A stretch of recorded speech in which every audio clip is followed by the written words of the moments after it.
Hey everybody, welcome back to the Rant Network. Stuart is away today.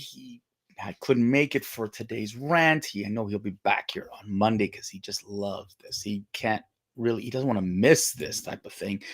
But what he is happy to miss is what I'm about to talk about today because he is so sick and tired of dealing with Gaza, the Palestinian issue and whatever. He's tired of hearing it, not because he doesn't care, but because enough is enough already on the bullshit and the hypocrisy with the world has been spinning. Another week, another group of shit, and of course, the declaration at the UN by various governments to call for a Palestinian state as leaders from around the world get together to stand up on a stage and, talk shit. But what really will that accomplish? More of the same. Hi, everybody. I'm David Solomon. Welcome back to the Rant Network. This is an unedited, uncensored, unfiltered, and definitely unapologetic rant. We talk about all kinds of different topics, especially about politics, modern life, and so much more. These are our rant. These are our personal opinions. We're not a media house, but we do definitely do more of our homework than some of the liberal media. And put it this way, folks, we understand what's going on, and we are talking about stuff that people want to get out into the open. So sit back, relax, as today we get into this whole thing. Now, this whole thing about Gaza again, and like enough is enough, right? It's been almost 2 years. October 7th is a couple of days away.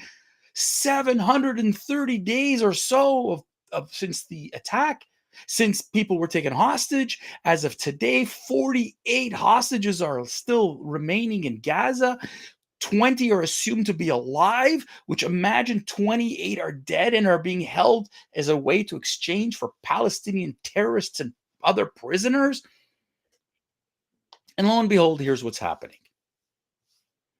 Israel is trying to save herself from a destruction.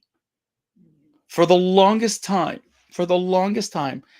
Hamas has been attacking Israel. Rockets, terror attacks, tunnels, the whole world. And the world stayed quiet. And the moment Israel retaliated, of course, the people went freaky. The Houthis are still attacking Israel. Drones attacks almost every single day. They hit a hotel in Eilat this week. Did you hear about it? Probably not, because your local TV and radio and stations just don't care. Because Israeli lives don't matter.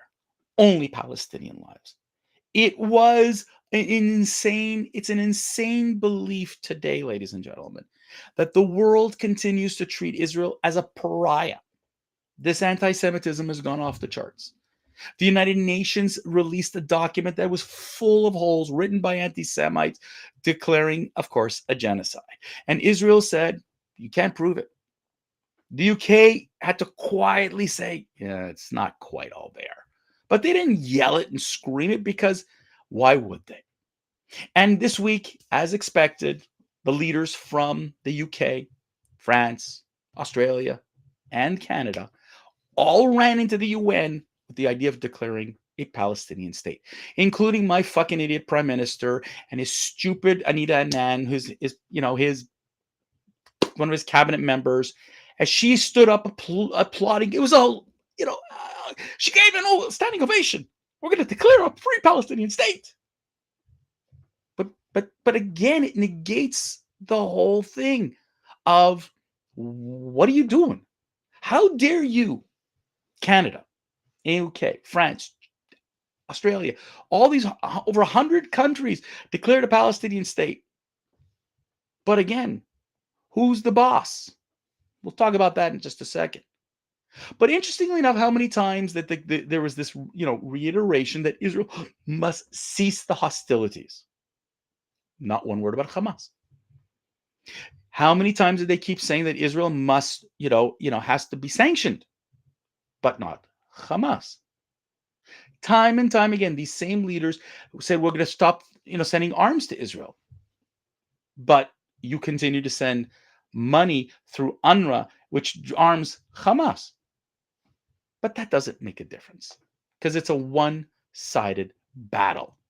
These countries have decided that Israel is going to pay the price for Hamas's attack on October the 7th, that we're going to reward a state to the Palestinians. The president of Indonesia, of all people, with one of the largest Muslim populations in the world, said, we will declare the Palestinian state, but there must be recognition of Israel. There must be release of the hostages. Of all countries, Indonesia, not Canada, not the UK, not France, not Australia, bothers to ever remind us of what is at stake for Israel. Now, let's get something clear. I'm not sitting here today and telling you that the Netanyahu government was perfect. I'm not saying that everything, is exactly as it should be, and we wish things would be different. But the one condition that keeps coming up that is being ignored by the world, that Donald Trump continues to fight for, two things actually: release of the hostages, but Hamas to be disarmed. Where's the world to call for that in a stronger sense? You want a Palestinian state? I get it. I get it. I don't like it. I get it. But there's two sides to every conflict. And Israel, who was attacked almost 730 days ago, 2 years ago, on one of the holiest days of the Jewish calendar, 1,200 people were murdered, raped, and beheaded. And we went through this so many times. Now I'm being told, bug off, stop talking about October 7th. It's like you guys keep banging on the Holocaust. Yeah, this is our atrocity. They call it the Al-Nakba, the great disaster. They continue to spew hateful propaganda, but we're the ones, again, who are at fault. We're the ones who are wrong, and therefore we don't need to help Israel. The European Soccer Federation wants to boycott Israel, wants to keep them off of the field in soccer, just like they did to Russia. And it comes up to President Trump to say, no, you're not going to do that. Like, what is the gain? The Eurovision, the great European contest, same thing. We want to boycott Israel. All they want to do is boycott Israel. There is not 1 ounce of blame or accountability for Hamas. Zero. And then along comes Mahmoud Abbas, that cretin, that little creature who's been staying quiet the whole time, was waiting in the sidelines to let Israel destroy Hamas so that he could take over. He couldn't win the elections in 2006, so he now was waiting for Israel to destroy and then creep in like he has always been good at, and then blame everybody and accuse everybody and just take over and say, it's all ours. That's what they've done. There was a decision, not made by Israel, of course, but a decision taken by all these countries that the Palestinian Authority will be the next leader in Gaza. Really? How interesting. Is this what we call democracy? Is this what Canada espouses for? Because apparently it's all about Canadian values. And apparently Canadian values means putting a terrorist in place to run 2 million people. To lead 2 million people. You got to love it. You can't make this stuff up. Mahmoud Abbas is a terrorist, ladies and gentlemen. He pays people to commit terrorist acts, pay to slay. It's been in the MO of the Palestinian Authority for decades. Arafat started it, and it's continued with Mahmoud Abbas. You seriously believe that this is a person we can negotiate with? Really? Let's compare. You've got the new president of Syria, a terrorist, true, but he's now in government, negotiating directly with Israel on territory, protecting the Druze, sharing of resources. And on this side, first, let's take your stupid number of over 75 years, which, by the way, you still can't count, but let's take your number that, of all this, that it's been over 70 years. Where are you to come to the negotiating table and have these same conversations? They don't exist. The PA's only level demands that Jerusalem be the capital, demands, even had the gall to demand $3 trillion in reparation payments from the United Kingdom for devastation done to the Palestinian people. You want to talk about balls? That's balls. And if you think that that 3 trillion would actually get to Palestinian families, you're kidding. Mahmoud Abbas is a multi-billionaire.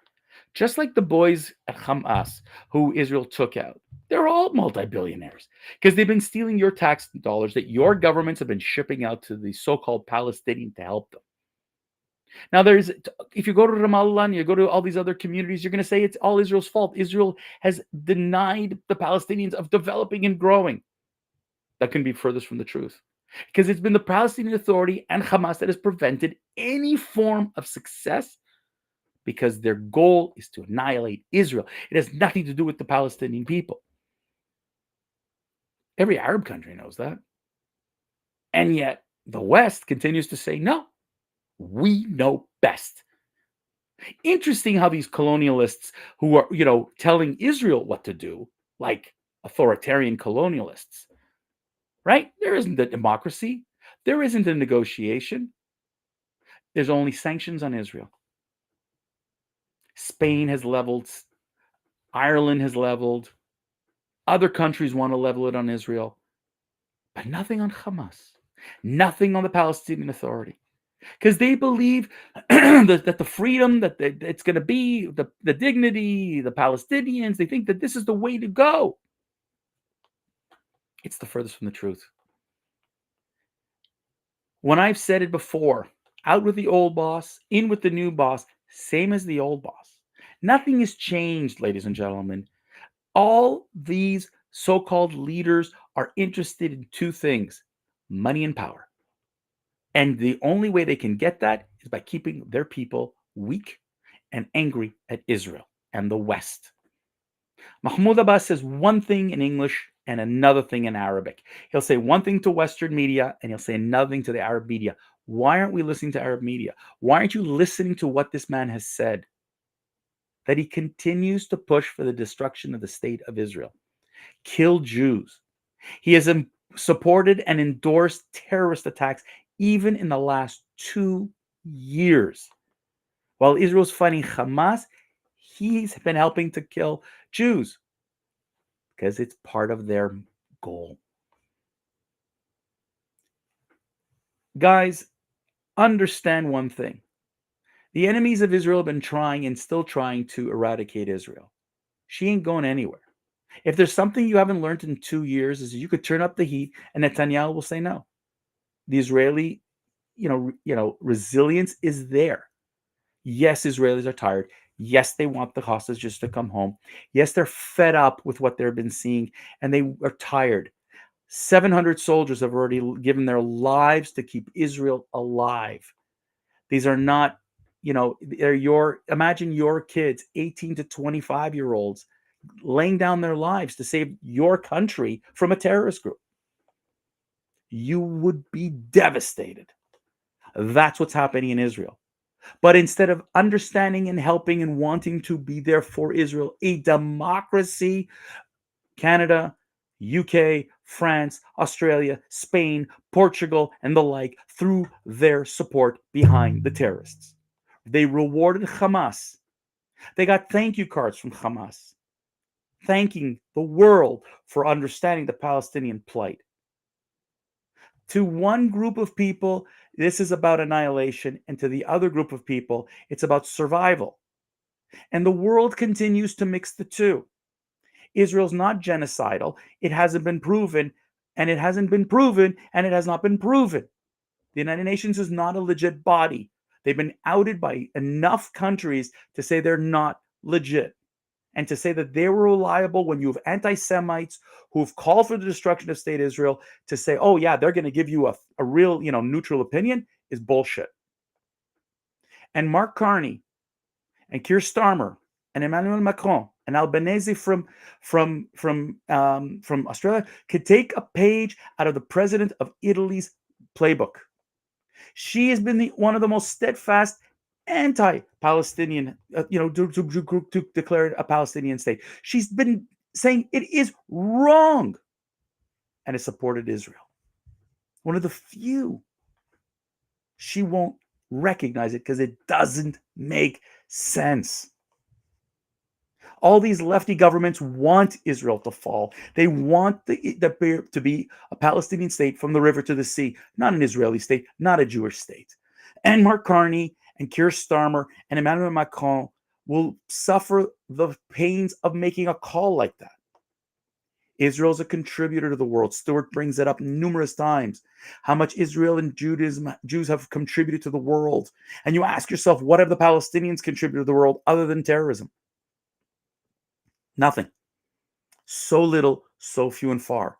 People in the West don't want to listen to people like Musab Hassan, to Yusuf Haddad, to Basim Eid, to Ella Kalaban, to a variety, to all kinds of Raswan Osman, all kinds of of people who are of authority in this area, and yet they want. It's clear they're not in it for democracy, ladies and gentlemen. They're in it for votes. They're in it to divert your attention. They're not in it really to help the Palestinians. Because if they really wanted to help the Palestinians, that they would demand that Hamas lay down their arms, that there will not be a declaration of a Palestinian state until Hamas disarms, until Hamas releases the hostages, and until they get to the negotiating table and to negotiate in good faith. Not like they have in the last 2 years. Every stall is not Netanyahu, folks. Don't get me wrong, but governments are blaming Netanyahu for stalling a peace process. Give me a break. There's no peace process.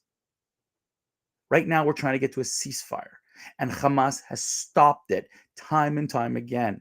And the world continues to spew false statistics about death. They continue to spew false claims, and you've bought into it. You guys want to see the end of this war? You want to see the Palestinians be treated with dignity? Do the right thing. Get rid of Hamas. Get rid of the Palestinian Authority, because neither of them are going to help. If you want to give the Palestinian people a chance, give them a real chance, not some bullshit chance. That's it for today, guys. Wishing you a great Friday. By the way, as we were ranting earlier, we had Netanyahu standing at the United Nations, talking to the world, freaking out over how stupid the world has been. If you get a chance, listen to the message. Get a different side. Get a different perspective. Not just the one-sidedness that is the liberal media, that is these lefty governments that just want to see Israel perish.